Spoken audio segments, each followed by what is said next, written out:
Ladies and gentlemen, boys and girls, children of all ages, welcome to Robert Sports Show. I'm your host, Robert. Alright, GCW, the block is hot. Honestly, this is one of the not great GCW shows. Wasn't my favorite by no means. A lot of the matches kind of fell flat for me.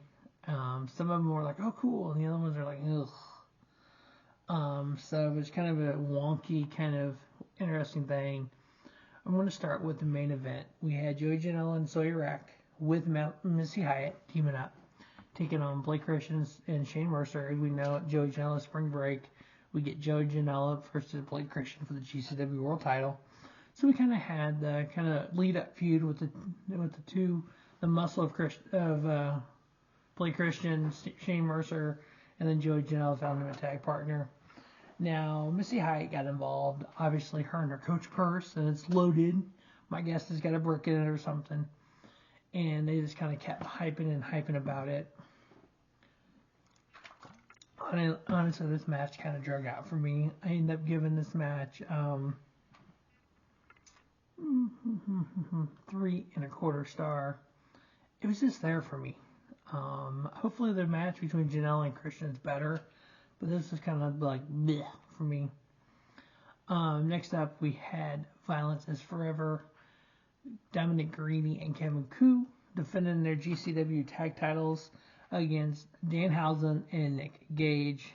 I like how Nick Gage comes out just kind of for big shows and kind of does his thing.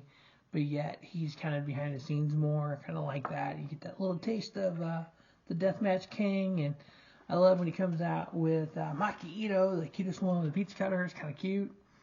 But this match kind of ended wonky with Violence is Forever getting the victory.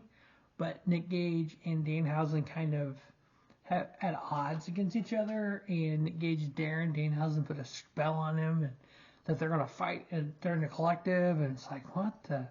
This is sort of weird. I end up giving it 3 stars. With Violence is Forever retaining their GCW tag titles. Next up, we have the Mothership, Allie, Katch, and Sheik taking on High Seas, Cloudy, and Nick Ando. Yeah, this match was just kind of there for me. Obviously, Mance Warner is still going after Allie, Katch with the screwdriver. We were able to get a victory on this one here for the Mothership. I ended up giving this match 3.25.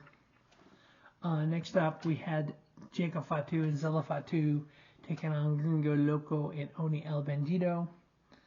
Oni El Bendito is one of my favorite luchadors. This was all about the power of the Fatus and the high-flying ability of Bendito and Gringo Loco. At the end of the day, power won out. Jacob Fatu, Zilla Fatu getting the victory. And if you watch the other show, you'll know what my thoughts were for WrestleMania with the Fatus. I ended up giving this match 3.5. Next up, we had a 4-way match. We had Marcus Mathers taking on Ariel Van Gogh versus Facade versus Jay Lyon in his first ever GCW singles match. This match was one of those. It was good, but it wasn't great or spectacular like I was hoping for. I ended up giving it 3 stars with Marcus Mathers getting the victory there over Ariel Van Gogh, Facade, and Jay Lyon. Next up, we had Mance Warner versus Microman. This match technically ended in a no contest because it was kind of bleh.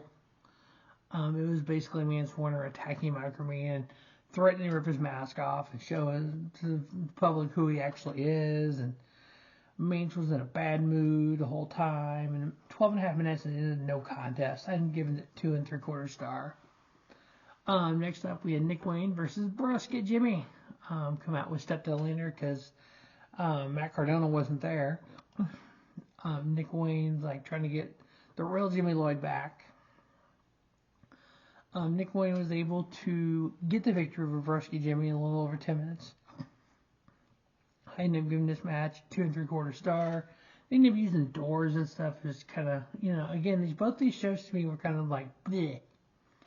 Next up, we had Rich and Powerful, Charles Mason and Rich Holliday with Parrow taking on Infinity Beyond, Cheech and Colin, Delaney. Yeah, this match wasn't good. I ended up giving this match, 2.5 stars. Ended up with Rich and Powerful 3-on-2 handicap match, so literally what it ended up being. And then Rich and Powerful, Charles Mason, Richard Holliday, and Parrow each took out Cheech and Colin Delaney. And I mean, took him out. I mean, just tried to annihilate him. And then the first match we ended up having, which we're kind of doing last year, we did Cole Radrick, the Ratty Daddy, taking on Kevin Blackwood. I like this match to a point because we had the striking ability of Kevin Blackwood. We had the catches cat scan style of Cole Radrick, the Ratty Daddy. I think the two styles kind of merged, but I didn't like the way they did the outcome with Cole Radrick winning. I was kind of hoping Kevin Blackwood would win, and it would kind of lead to something, but it was kind of like, now what? And they've given this match 2 3/4 star with Cole Radrick, the Ratty Daddy, getting the victory. So that's going to wrap up GCW, the Block is Hot review. As always, stay tuned to Robert Sports Show for more GCW, more NASCAR, more UFL. They're all coming soon. As always, thanks for watching Robert Sports Show, and don't just have a great day.